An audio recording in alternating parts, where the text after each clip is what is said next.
რა რჩევას მოგცე მამებს, ვისაც უნდათ რომ შვილები ვატაროთ სპორტს. არასდროს არაფერი არ არის დაგვიანებული და მით უმეტეს თუ უნდა, ეს უნდა გააკეთოს ყოველთვის, იმიტომ რომ ყველა პროფესიონალი სპორტსმენი არ გამოვა და ყველა რაღაც სასწაულ მიზნებს ვერ მიაღწევს, მაგრამ შეიძლება პროცესში ისე მოეწონოს, რომ რა ვიცი, იმის სპორტი გახდეს და ამიტომ უნდა ცადოს, რა თქმა უნდა. თან ძიუდო ისეთი სპორტია, რომ როგორც გონებრივად, ისე ყველანაირად ანვითარებს, რა მოკლედ სხეულით, გონებით და ყველაფრით. ამიტომ ძიუდო ისეთი სპორტია, რომ ჩემი აზრით ყველას უნდა კონდეს ეს ეტაპები გავლილი და თან ბევრ მეგობარს გაიჩენს, პატივისცემას ისწავლის, დისციპლინა სასწაულია და ეს ყველაფერი კიდე ცხოვრებაში ვფიქრობ ძალიან გამოადგება, ამიტომ უნდა მივიდეს აუცილებლად. ალექსი დავითაშვილი რო ჩავწერეთ, ახლა თავარი არის, რომ დისციპლინაო და სხვათა შორის ხაზი გაუსვა იმას, რომ მხოლოდ სპორტ ჯანსაღ ცხოვრებას და კაიტანი კი არ აქვს სპორტსმენებს, აი პატივისცემას სწავლობენ ერთმანეთის და უცხო ადამიანების მიმართაც კი და ეს ძიუდოში ძალიან დიდად ჭარბობს და ჩვენთან მართლა მოგება ესე ჩანს, მაგრამ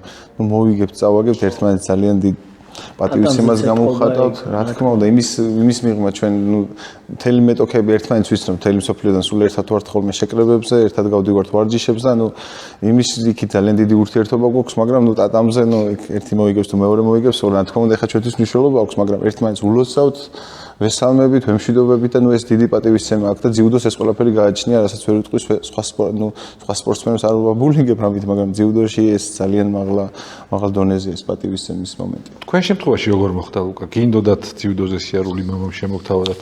ეგ ამბობს მაინტერესებს. ანუ მე მყავს ორი უფროსი ძმა. რა საკიდან დაიწყეთ მოდიში ეგეც როგორც. ორი უფროსი ძმა მყავს და მამა ჩემი იყო ძიუდოისტი და ეს ორივე ძმა დადიოდა ძიუდოზე. და მე პატარა ვიყავი და რო უყურებდი ამათ რომ ძიუდოზე დადიოდნენ, მე ძალიან მინდოდა მისვლა. აი სიგიჟემდე მინდოდა იქ ყოფნა მისვლა და პატარა ვიყავი და არ მივყავდი და ბოლოს რა ვიცი იმდენი ვქენი რომ მივაყვანინე ესე თავი და სამივენი დავდიოდი ძიუდოზე. ალბათ ესე 7 წლის ასაკში, 7-8 წლის ასაკში დავიწყე. და თან ორივეს დავდიოდი, თავისუფალ ჭიდაობაზეც დავდიოდი და ძიუდოზეც. ორშაბათი, ოთხშაბათი პარასკევი ძიუდოს კლასი იყო, სამშაბათი, ხუთშაბათი თავისუფალის და 2 წელი ესე ორივეგან ესე დავდიოდი და მე უკვე ეს ჭიდაობები აური ერთმანეთში. იმას ჭიდაობდი, აქ ამას ჭიდაობდი და წრელმა ერთ-ერთი აირჩიეო, ესე არ გამოვა და ბოლოს ძიუდო გავაგრძელე.